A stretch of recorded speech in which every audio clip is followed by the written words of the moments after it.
Welcome students to Anhad academy. जैसे कि आप लोगों सबको पता ही है, हम लोगों ने सरफेस केमिस्ट्री का फर्स्ट पार्ट जो है वो कवर अप कर लिया है। तो आपसे प्रॉमिस किया था कि सरफेस केमिस्ट्री का सेकंड पार्ट हम लेके आएंगे आप लोगों के लिए। So today we will discuss surface chemistry part 2, ठीक है। और इसके साथ साथ मैं आप लोगों को एक चीज़ और बता दूं, अगर आप लोगों को हमारे जो चैनल में जो वीडियोस हम आप लोगों के लिए बना रहे हैं, अगर उनमें समझ लग रही है, इंटरेस्ट बन रहा है, सो काइंडली सब्सक्राइब और चैनल। एंड दूसरी बात ये है कि जिन बच्चों ने अगर हमारा फर्स्ट वीडियो नहीं देखा है, नीचे हमने लिंक दिया है डिस्क्रिप्शन में, तो उसमें आप जाके अपना फर्स्ट वीडियो देख के अपना पहला टॉपिक जो है वो कवर अप कर सकते हैं। चलिए स्टूडेंट्स, हम स्टार्ट अप करते हैं अपना आज का जो हमारा टॉपिक है, that is colloidal particles.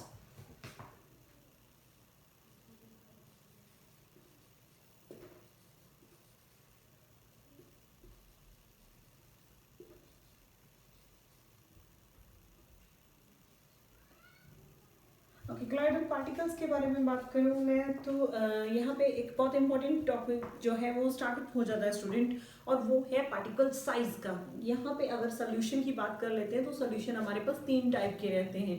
This is just because of particle size. Particle size की वजह से हमारे पास 3 टाइप के सोल्यूशन बनते हैं। The first one is the true, the second one is the colloidal, and the third one is, आप लोगों का एनी कोई गेस कि थर्ड वन कौन सा हो सकता है हमारे पास? ट्रू है, कोलाइडल है, जिसका साइज इससे थोड़ा ज्यादा हो। स्टूडेंट किसी को थोड़ा सा गेस, क्योंकि हमने ऑलरेडी इसको पढ़ रखा है। चलिए हम ज्यादा सस्पेंस क्रिएट नहीं करते हैं, तो ये क्या है? सस्पेंशन। जो आज हम डिस्कस करने जा रहे हैं वो ट्रू और कोलाइडल सॉल्यूशन है। सस्पेंशन के बारे में मैं ज़्यादा डिस्कस नहीं करूंगी, क्योंकि अकॉर्डिंग टू सीबीएसई करिकुलम ये हमारे पास जो है वो डिस्कशन के लिए नहीं है, क्योंकि ये इम्पोर्टेंट नहीं है पेपर पॉइंट ऑफ व्यू से। तो इसलिए मैं जो आपके साथ डिस्कस कर रही हूँ वो है सबसे पहले true solution and colloidal solution, क्योंकि इनके बीच में कंपैरिजन जो है वो हमारे करिकुलम का पार्ट है। तो ट्रू सोल्यूशन के बारे में बात करते हैं तो इनका जो पार्टिकल साइज है student, that is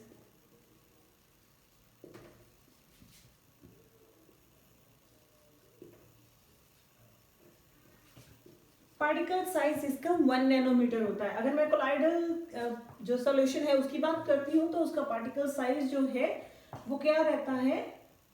1 nanometre to 1000 nanometre, और इसका मोर देन जो है वो 10,000 नैनोमीटर होता है। लेकिन क्योंकि हम इसको अभी बीच में कंसिडर नहीं कर रहे, सो दैट्स व्हाई हम इसको इरेज कर देते हैं, ताकि हमें कोई कंफ्यूजन ना रहे फर्दर। अगर मैं सेकंड इसकी प्रॉपर्टी की बात करती तो ये होमोजीनियस होते हैं। लेकिन अगर कोलाइड्स की बात की जाए, दीज आर हेट्रोजीनियस। ये हेट्रोजीनियस नेचर के होते हैं। थर्ड मोस्ट इम्पोर्टेंट थिंग, ये क्या होते हैं? ये ऑर्डिनरी फिल्टर पेपर हो, एनिमल मेम्ब्रेन हो,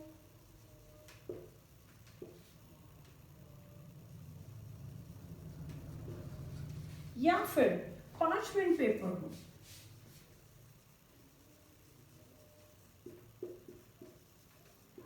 ये सबके बीच में से क्रॉस कर जाते हैं। इनके पार्टिकल साइज, क्योंकि जैसे हमने देखा कि 1 nanometer that means quite small है, तो इसलिए ये तीनों में से पास ऑन कर जाते हैं। लेकिन जब मैं कोलाइड्स के बारे में बात करती हूँ तो कोलाइड्स सिर्फ फिल्टर पेपर से पास ऑन कर सकते हैं। ये क्रॉस कर सकते हैं फिल्टर पेपर को। लेकिन अगर मैं एनिमल मेम्ब्रेन या फिर पार्चमेंट पेपर की बात करती हूँ तो वहां पे ये क्रॉस नहीं कर पाते। क्यों नहीं कर पाते? क्योंकि इनका जो पोर साइज है एनिमल मेम्ब्रेन का और पार्चमेंट पेपर का, दोनों का पोर साइज बहुत ही स्मॉल होता है, लेस देन 1 नैनोमीटर है। सो दैट्स व्हाई ये जो है वो वहां से पास ऑन नहीं कर पाते।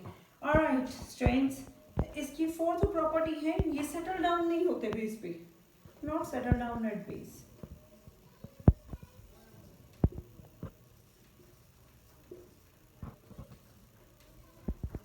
और यही खासियत कोलाइड्स की भी है, ये भी सेटल डाउन नहीं होते बेस पे।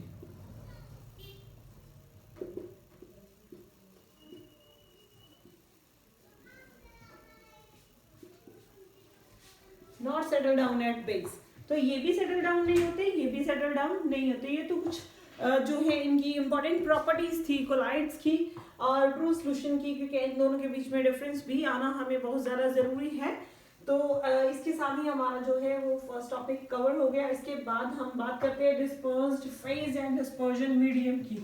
जब मैं डिस्पर्स्ड फेज और डिस्पर्जन मीडियम को डिस्कस करूंगी तो student it's not nothing else, it is completely like के हमारे पास जो है वो जैसे सल्यूट होता है, जैसे सॉल्वेंट होता है, like that dispersion phase dispersion medium and dispersed phase as solvent is like dispersion medium and solute is like dispersed phase। क्योंकि ये हम कोलाइड के लिए टर्म यूज करें, सो दैट्स व्हाई ये जो टर्मिनोलॉजी है डिस्पर्जन और डिस्पर्स्ड फेज की यूज की जाती है यहाँ पे। The next topic is lyophilic colloids. ये थोड़ा इंपॉर्टेंट है। लायोफिलिक की बात कर लेती हूँ मैं। Lyophilic, lyophobic. फोबिया जैसे हमें पता ही है, फोबिया क्या होता है स्टूडेंट्स, किसी भी चीज का डर। तो ये क्या करते हैं, ये लिक्विड से डरते हैं, इसीलिए हम इनको लिक्विड हेटर्स भी बोलते हैं। लेकिन फिलिक मीन्स अट्रैक्शन, लव किसी चीज के लिए, तो ये लिक्विड लविंग होते हैं।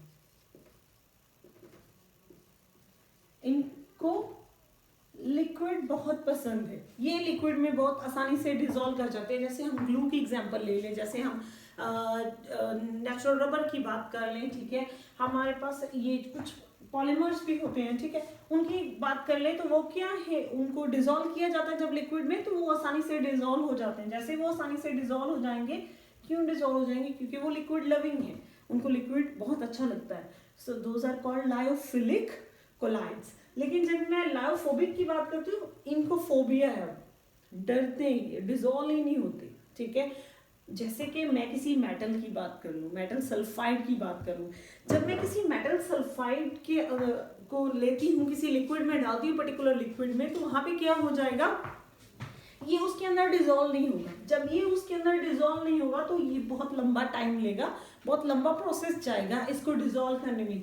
अब ये ऐसे सीधा डिसॉल्व नहीं हो जाएगा। मैंने आयरन डाला, ठीक है, मैं पानी में आयरन डाल रही हूँ, क्या उसी वक्त डिसॉल्व हो जाएगा, नहीं। अब वो आयरन को अगर मैं पानी में डालूंगी तो मुझे उसको कुछ दिन तक रखना पड़ेगा। अब एक पर्टिकुलर उसके लिए एक जो कह सकते हैं ना कंडीशन है, एक पर्टिकुलर प्रोसेस है, जैसे हम उसकी बात करते हैं तो वो क्रोजन है। अब उसको एयर भी चाहिए, राइट, तो एयर और वाटर की प्रेजेंस में, मॉइस्चर की प्रेजेंस में जब वो आयरन के साथ रिएक्ट करेंगे तो फेरिक ऑक्साइड बनेगा हमारे पास। ये जो फेरिक ऑक्साइड हमारे पास बनेगा, ठीक है, एक डिफरेंट, एक स्लो प्रोसेस के साथ बना है, that is completely lyophobic colloids. I hope it is clear. चलिए हम नेक्स्ट बात करते हैं मल्टी मॉलिक्यूलर कोलाइड्स की। अब ये जो मल्टी मॉलिक्यूलर कोलाइड्स है वो क्या होते हैं, मल्टी मॉलिक्यूलर कोलाइड्स, राइट। तो ये जो मल्टी मॉलिक्यूलर कोलाइड है, इसमें मैं आपके पास सबसे इंपॉर्टेंट जो है एग्जांपल लूंगी सल्फर सोल की। अब ये जो सल्फर सोल है उसको बनाने के लिए हमें क्या चाहिए, S8 मॉलिक्यूल। S8 मॉलिक्यूल्स क्यों चाहिए हमें स्टूडेंट्स, S8 मॉलिक्यूल इसलिए चाहिए क्योंकि एक सल्फर का जो एटम है उसका साइज क्या है, बहुत ही स्मॉल होता है। अब ये क्या करते हैं, इस मल्टी मॉलिक्यूलर कोलाइड के केस में क्या करते हैं, एक से ज्यादा मॉलिक्यूल, एक से ज्यादा एटम आपस में जो है वो एजिटेट करते हैं, वो एक दूसरे के साथ जो है मिक्सअप होते हैं, कंबाइन करते हैं, और कंबाइन करने के बाद हमारे पास एक लार्ज मॉलिक्यूल बनता है जिसका साइज किसके इक्वल होता है, कोलाइडल के इक्वल होता है, कोलाइड के इक्वल होता है, यानी कि 1 नैनोमीटर से 1000 नैनोमीटर की रेंज के इन बिटवीन होता है, जिस वजह से हम क्या बोलते हैं उसको, कि वो हमारे पास क्या बन जाते हैं, मल्टी मॉलिक्यूलर कोलाइड्स। ऐसे मैं बात करूं मैक्रो मॉलिक्यूलर कोलाइड्स की।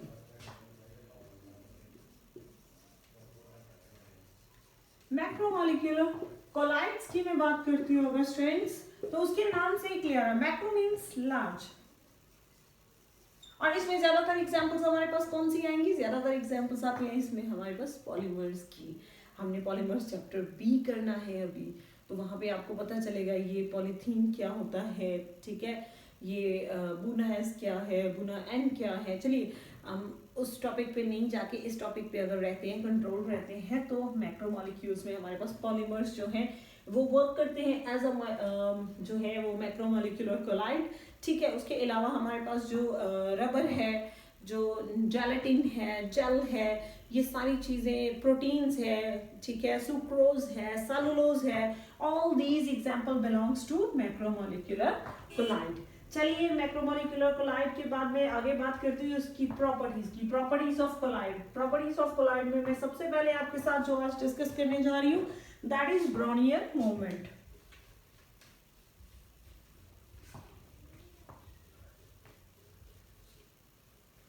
फ्रेंड्स, ब्रोनियन हमारे पास साइंटिस्ट है, ठीक है, उन्होंने अपने जो है वो थ्योरी के साथ जो है वो हमें एक चीज बताई थी, वो है कोलाइडल पार्टिकल की ब्रोनियन मूवमेंट। अब कोलाइडल पार्टिकल्स की ब्रोनियन मूवमेंट के बारे में बात करें तो ये क्या होता है, जब जिगजैग मोशन होता है, जिगजैग मोशन की बात करते हैं लाइक दिस, पार्टिकल्स एक डेफिनेट डायरेक्शन में मूव नहीं कर रहे, अब ये मूव कर रहे इधर उधर जा रहे हैं, दिस इज जिगजैग मोशन। ये जो जिगजैग मोशन है ना, इसकी खासियत क्या है भाई, क्यों जा रहे हैं, क्यों कॉज हो रही है कोलाइडल पार्टिकल में। अगर मैं बात करती हूँ कोलाइडल पार्टिकल में जिगजैग मोशन है या ब्रोनियन मूवमेंट है, क्योंकि अब हमारे पास कोलाइडल पार्टिकल इधर उधर मूव कर रहे हैं, तो क्यों हो रहा है ये सब कुछ, अगर मैं इसको डिस्कस करूँ तो उसके पीछे एक बहुत ही सॉलिड रीजन है स्टूडेंट्स। वो रीजन क्या है इसकी जिगजैग मोशन का, कि ये जो कोलाइडल पार्टिकल्स हैं इनके जो चार्ज होता है वो ऑपोजिट होता है, और इनकी जो एनर्जी होती है, काइनेटिक एनर्जी ऑफ मॉलिक्यूल्स, वो ऑपोजिट होती है डिस्पर्जन मीडियम से। डिस्पर्स्ड फेज की जो काइनेटिक एनर्जी है वो डिस्पर्जन मीडियम के ऑपोजिट होती है, और ऑपोजिट होने की वजह से वो उसके साथ स्ट्राइक करता है, और स्ट्राइक करने के बाद वो इधर उधर मूव करता है। उसकी इधर उधर वाली ये जो मूवमेंट है जिगजैग हो जाती है, क्योंकि एक कंटिन्यूस पाथ में नहीं रहती, इसीलिए हम ये अब ऐसे नहीं जा रही, ये कैसे जा रही है, कभी ऊपर कभी नीचे, क्यों, क्योंकि जिस तरफ से ये स्ट्राइक करते हैं इनको अलग अलग फोर्सेस मिलती हैं अलग अलग डायरेक्शन से, राइट, और वो सॉल्यूशन की अलग अलग जो फोर्सेस है वो इनको जिधर ज्यादा होती है उधर मूव कर देते हैं, ठीक है, इसीलिए हमारे पास ब्रोनियन मूवमेंट अपीयर होती है। स्टूडेंट्स, ब्रोनियन मूवमेंट के साथ चलिए एक और चीज हमें पता चलती है यहाँ पे, अगर हम बात करें कि हम क्यों पढ़ रहे हैं इसको कोलाइड्स में, तो हम पढ़ रहे हैं इसको कुछ पर्टिकुलर रीजंस की वजह से। पहला रीजन क्या है, पहला रीजन इसका ये है कि ये हमें एवोगैड्रो नंबर काउंट करने में हेल्प करता है। एवोगैड्रो नंबर को अगर आपने काउंट करना है तो उसमें आपको कौन हेल्प कर रहा है, ब्रोनियन मूवमेंट। दूसरी इसकी खासियत जो होती है स्टूडेंट्स वो होती है कि ये जो ब्रोनियन मूवमेंट है ये हमें बताता है ग्रेविटी के बारे में। कैसे बताता है ग्रेविटी के बारे में, ये हमें बताता है कि कैसे वो उसकी फोर्सेस जो हैं वो ऑपोजिट टू ईच अदर होती हैं, जिसकी वजह से वो क्या करते हैं, वो ग्रेविटी के ओपोनेंट काम करते हैं। अब ग्रेविटी के ओपोनेंट जैसे ही वो काम करेंगे, ग्रेविटी के ओपोनेंट काम करने की वजह से उसके अंदर क्या हो जाएगा, वो हमेशा सरफेस से ऊपर रहेंगे। अब ये हमारा कंटेनर है, जैसे ग्रेविटेशनल फोर्स है, लेकिन इसकी फोर्सेस क्योंकि ऑपोजिट टू कंटेनर वर्क कर रही है, तो ये क्या होगा, बीच में तैरते रहेंगे, सेटल डाउन नहीं होते। हमने शुरू में बोला था कि कोलाइड्स सेटल डाउन नहीं होते, दिस इज द रीजन। क्या रीजन है हमारे पास, ऑपोजिट टू ग्रेविटी वर्क करते हैं, ये ऑपोजिट टू ग्रेविटी वर्क करने की वजह से कभी सेटल डाउन नहीं होते। इसके साथ हमारे पास ब्रोनियन मूवमेंट का टॉपिक भी क्लियर हो गया। चलिए स्टूडेंट्स, नेक्स्ट जो हमारी प्रॉपर्टी है वो है टिंडल इफेक्ट। जैसे ब्रोनियन एक साइंटिस्ट का नाम है, लाइक दैट टिंडल भी एक साइंटिस्ट का नेम है, जिन्होंने एक्सप्लेन किया था स्कैटरिंग ऑफ लाइट को। अब लाइट स्कैटरिंग आप समझ गए होंगे मैं किस बारे में बात करना चाहती हूँ। भाई ये कोई फिजिक्स का टॉपिक मैं यहाँ पे नहीं बात करना चाहती हूँ, ठीक है, यहाँ पे हम वापस केमिस्ट्री में आएंगे। अब इसमें कैसे केमिस्ट्री में आएंगे वो देखेंगे हम। टिंडल इफेक्ट में हो क्या रहा है, स्कैटरिंग ऑफ लाइट।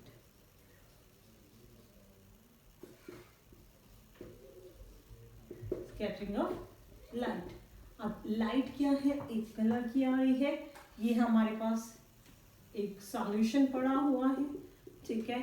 ये उसके अंदर कुछ कोलाइडल पार्टिकल्स पड़े हुए हैं, लाइट आएगी, कोलाइडल पार्टिकल्स ऐसे पड़े हैं, किसी कोलाइडल पार्टिकल के साथ स्ट्राइक करेगी, स्ट्राइक करने के बाद वो डिफरेंट किसी कलर में स्प्लिट अप हो जाएगी, राइट, स्कैटर हो जाएगी। उसके स्कैटरिंग की वजह से हमारे पास जो इम्पैक्ट आ रहा है, जो इफेक्ट आ रहा है, दैट इज टिंडल इफेक्ट, ठीक है। अब इसका हमें क्या फायदा है भाई, क्यों हम टिंडल इफेक्ट पढ़ रहे हैं अपनी केमिस्ट्री में? तो इसलिए पढ़ रहे हैं हम टिंडल इफेक्ट को क्योंकि टिंडल इफेक्ट जो है वो एक चीज को एक्सप्लेन करता है, वो है नंबर ऑफ कोलाइडल पार्टिकल्स। ये हमें नंबर ऑफ कोलाइडल पार्टिकल्स को स्टडी करने में हेल्प कर रहा है। नंबर ऑफ कोलाइडल पार्टिकल्स हम कैसे पता चलता है? अब अल्ट्रा माइक्रोस्कोप के अंदर आप जब भी देखेंगे तो जहाँ जहाँ पे ये जो है वो लाइट है जिस जिस कोलाइडल पार्टिकल के साथ स्ट्राइक करती है, तो उसकी वजह से अब वो कोलाइडल पार्टिकल हमारे पास कुछ इस तरीके से स्टार की फॉर्म में नजर आता है, थोड़ा ब्राइट नजर आता है। ये इसके साथ स्ट्राइक किया, शायद इसके साथ भी स्ट्राइक किया, तो ये हमें ब्राइट नजर आता है, ऐसे लाइक स्टार। मैं स्टार बना रही हूँ क्योंकि stars are meant for the brightness ना, ठीक है। तो ये हमारे पास ऐसे, अब ये हम इनको काउंट कर सकते हैं 1 2 3 4, राइट।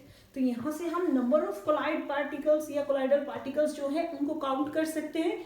लेकिन एक चीज याद रखिएगा स्टूडेंट, इससे हम कोलाइडल पार्टिकल का मास या फिर शेप या फिर साइज जो है वो एक्सप्लेन नहीं कर सकते। वो हमारे पास कोई जो है वो सोर्स नहीं है, सिर्फ ये स्ट्राइक होने की वजह से ब्राइट नजर आता है, इसी वजह से हम जो है वो एक्सप्लेन कर पाते हैं कि यहाँ पे नंबर ऑफ कोलाइडल पार्टिकल्स कितने हैं। चलिए टिंडल इफेक्ट के बाद हम बढ़ते हैं अपने नेक्स्ट टॉपिक की तरफ, दैट इज इलेक्ट्रोफोरेसिस। इलेक्ट्रोफोरेसिस क्या है स्टूडेंट्स? इलेक्ट्रोफोरेसिस नाम से ही क्लियर है, ये एक कैटास्ट्रोफिक जो है वो प्रोसेस होता है। इलेक्ट्रोफोरेसिस, अब इलेक्ट्रोफोरेसिस meant for electricity।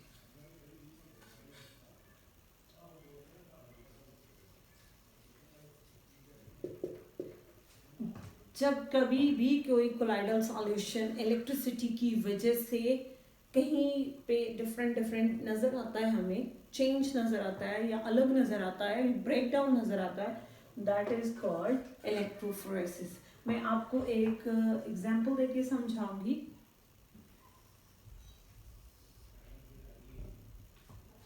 ऐसे मेरे पास दो यू शेप्ड ट्यूब्स है, ठीक है।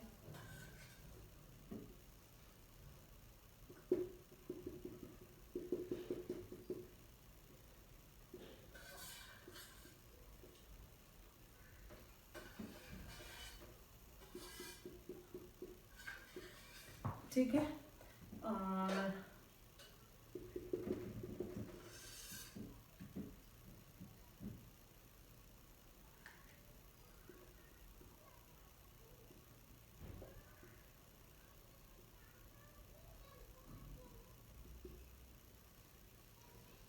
एक्चुअली क्या है, ये हम जो यूज कर रहे हैं ये इलेक्ट्रोड्स है हमारे पास, राइट।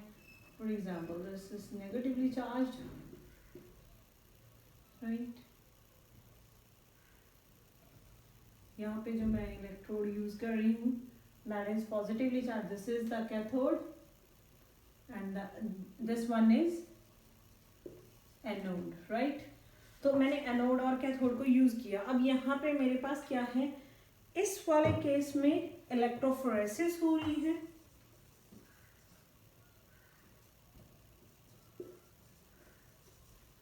और ये क्या है, सिंपल जो मेरे पास कोलाइडल सॉल्यूशन पड़ा हुआ है।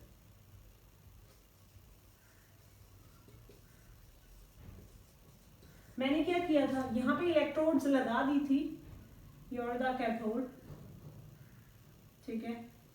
तो मैंने एनोड लगा दी थी, लेकिन मैंने यहाँ पे चार्ज अप्लाई नहीं किया था। जब मैंने चार्ज अप्लाई नहीं किया तो ये ऐसे हमारे पास कुछ कोलाइडल सॉल्यूशन नजर आ रहा है, जहाँ पे हमारे पास कोलाइडल लिक्विड है और कुछ कोलाइडल पार्टिकल्स हैं, दोनों साथ में है, टुगेदर हैं। लेकिन जैसे मैंने इलेक्ट्रिसिटी जो है उसको प्रोवाइड की तो क्या हुआ, पार्टिकल्स जाके कैथोड की तरफ जाके अटैच हो गए। जैसे वो कैथोड की तरफ जाके अटैच हो गए तो इस प्रोसेस को मैंने क्या बोल दिया, इलेक्ट्रोफोरेसिस। देखिए स्टूडेंट्स, इस प्रोसेस को हम क्यों यूज करें, इसका बेनिफिट क्या है हमें हमारे इस चैप्टर में सरफेस केमिस्ट्री में, तो हमें यहाँ पे पता चलता है nature of the colloidal solution.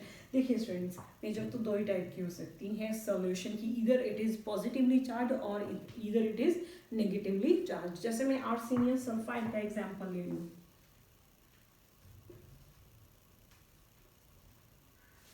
ठीक है, ये एग्जांपल ले लूँ, या फिर मैं फेरिक हाइड्रोक्साइड का एग्जांपल ले लूँ, तो इन दोनों के केसेस में क्या है, this is negatively charge species, this is positively charge species. ये पॉजिटिवली चार्ज जो है हमारे पास कोलाइडल पार्टिकल है, ये क्या है हमारे पास नेगेटिवली चार्ज कोलाइडल पार्टिकल्स हैं। इनके बारे में जो है वो प्रेसिपिटेशन में बहुत अच्छे से बताया हार्डी और जो है शेड्यूल लॉ में, तो वहां पे हम इसको डिस्कस करेंगे। चलिए हम सबसे पहले हमारे सेकेंड लास्ट टॉपिक पे पहुंचते हैं, दैट इज प्रेसिपिटेशन। हमने इलेक्ट्रोफोरेसिस भी डन कर लिया है।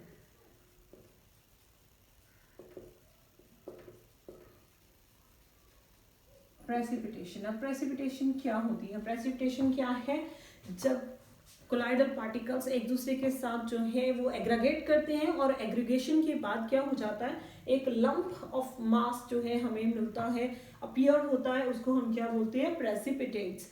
अब ये जो प्रेसिपिटेट्स बनते हैं आप लोगों ने केमिस्ट्री के प्रैक्टिकल्स में बनाए भी होंगे, freshly prepared precipitates of ferric hydroxide. तो ये जो फेरिक हाइड्रोक्साइड है, यहाँ पे हमारे पास एक बहुत इंपॉर्टेंट सा जो है वो लॉ आता है, ठीक है, हार्डी का लॉ।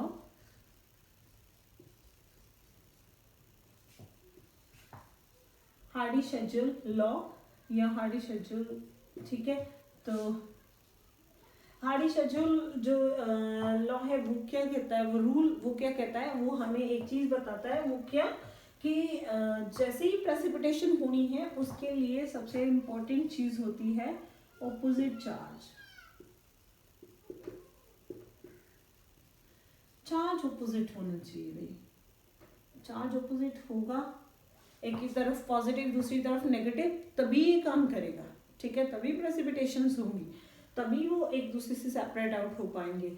और दूसरी जो इसके लॉ की खासियत थी, उसने बोला था कि जैसे जैसे चार्ज बढ़ता जाएगा, ठीक है, बायवेलेंट, ट्राइवेलेंट, मोनोवेलेंट, अगर मैं इन तीन टाइप के आयंस की बात करती हूँ तो इन तीन टाइप के आयंस में से ट्राइवेलेंट जो है उनकी सबसे ज्यादा कैपेसिटी है कि वो सबसे ज्यादा जो है वो कर सकते हैं प्रेसिपिटेशन। और जो हमारे पास फॉर एग्जांपल जैसे मैंने आप लोगों को बताया था आर्सेनिक के बारे में, तो ऐसे ही मैं उसके आर्सेनिक सल्फाइड के बारे में, AS2S3 के बारे में, आर्सेनिक सल्फाइड, तो यहाँ पे इसको सेटल डाउन करने के लिए, इसकी प्रेसिपिटेशन करने के लिए मेरे पास तीन ऑप्शंस है, चाहे मैं सोडियम क्लोराइड यूज कर लूँ, ठीक है, चाहे मैं बेरियम क्लोराइड यूज कर लूँ, चाहे मैं स्टूडेंट्स एल्युमिनियम क्लोराइड यूज कर लूँ, ठीक है।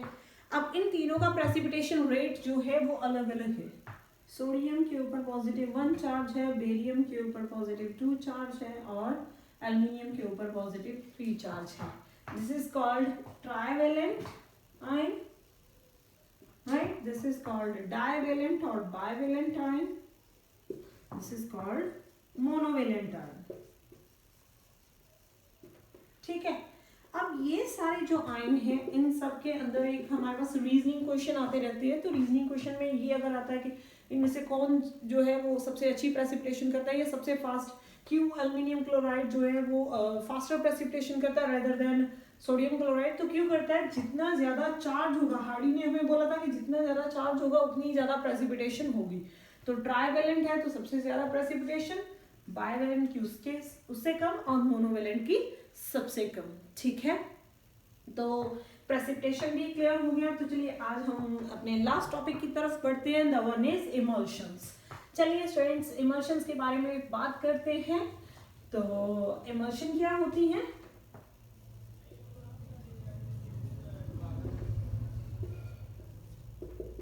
इमल्शंस क्या होती है? दोनों ही, जब हमारे पास जो है वो dispersion phase and dispersion medium, दोनों ही dispersion phase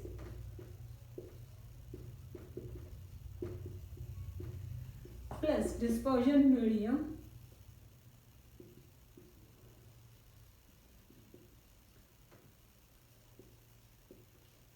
both are in liquid form. ये भी लिक्विड है और ये भी क्या है हमारे पास, लिक्विड। फॉर एग्जांपल ये ऑयल है और ये वाटर है, ठीक है। तो दोनों ही हमारे पास क्या है, लिक्विड फॉर्म में है, ठीक है। This is called emulsion. Emulsion में अब क्या हो रहा है, दो liquid, immiscible liquids, actually students immiscible word में जो है उसको यूज करना नहीं बोलूंगी, इमिसिबल लिक्विड। अब ये इमिसिबल लिक्विड क्यों? क्योंकि ऑर्डिनरी कंडीशन में क्या है, इमिसिबल है, एक दूसरे में जो है वो मिक्सअप ही नहीं होते, ठीक है। इसीलिए हमने इनको इमल्शन बनाने के लिए यूज किया। लेकिन इमल्शंस को, अब इमल्शन तो बन गई, उसको स्टेबलाइज करना है तो उसके लिए हमें इमल्सिफाइंग एजेंट की जरूरत पड़ती है। लाइक जैसे सोप वगैरह यूज किए जाते हैं, डिटर्जेंट वगैरह यूज किए जाते हैं। अब सोप और डिटर्जेंट जो है वो एक अच्छे खासे जो है हमारे पास इमल्सिफाइंग एजेंट है। अब क्यों है? क्योंकि उनके अंदर क्या होता है, एक long strong fatty acid chain होती है, जिसके बाद हमारे पास लास्ट में क्या है, लाइक ये सोडियम के हैं आपके पास, जैसे पाल्मिटेट है, सोडियम पाल्मिटेट या सोडियम स्टीरेट है। तो ये उनके आयन जो है, या हम कह लेते हैं कि वो कंपाउंड जो है हमारे पास वो एज अ इमल्सिफाइंग एजेंट काम करते हैं। तो I hope emulsion is also clear. इसके साथ ही हमारा सरफेस केमिस्ट्री का पूरा चैप्टर कवर अप हो गया है स्टूडेंट्स। तो उम्मीद की है कि आप सबको समझ में आया होगा, ठीक है। Keep watching and have a nice day.